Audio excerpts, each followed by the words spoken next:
Hey folks, Sean here, and in this episode, I want to talk to you about solving the problem where you're able to add users, but you're struggling to convert those users to paid customers.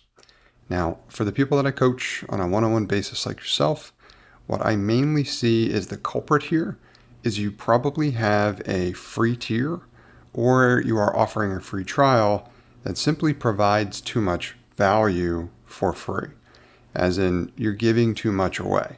As such, people don't necessarily feel compelled to convert to become a paid customer because they're satisfied with what you're providing for them for free.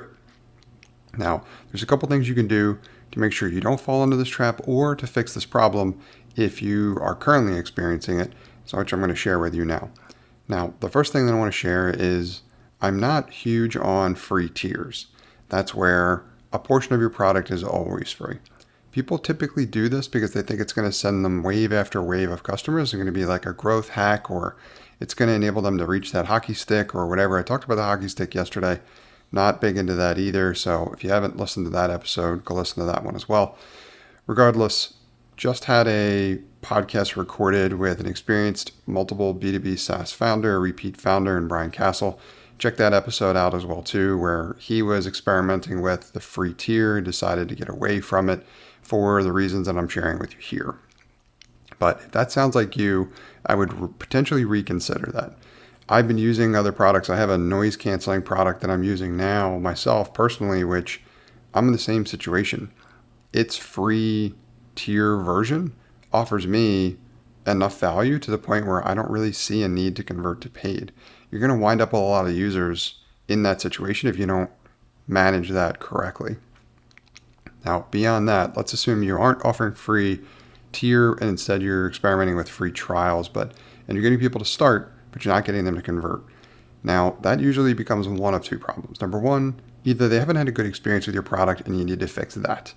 That could be determined by interacting with those users. So you should be capturing their emails, obviously, but you need to reach out to them and you need to find out, hey, saw you tried the product, but I saw you didn't convert or that didn't continue. I'm just trying to figure out why. Like, what was your experience like? How can we make it better?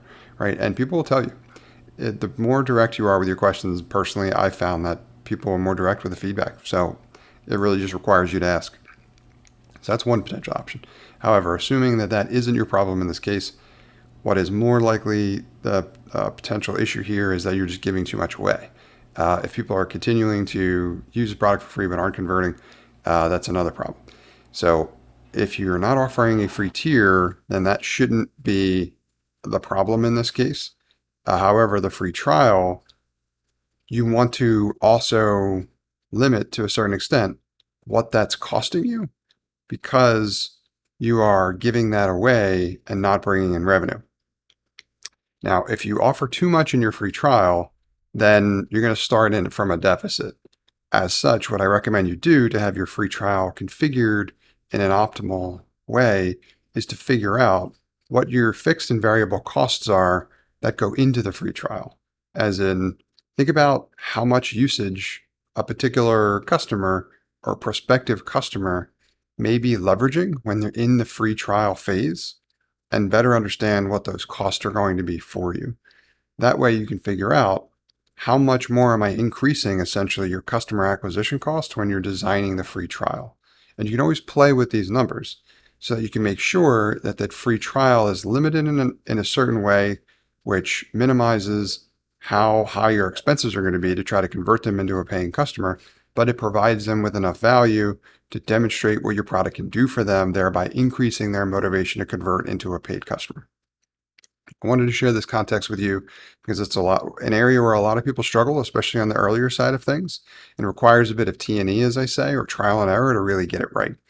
But if this sounds like you, I would try one of those strategies to try to figure out how you can boost your conversions and help your product grow.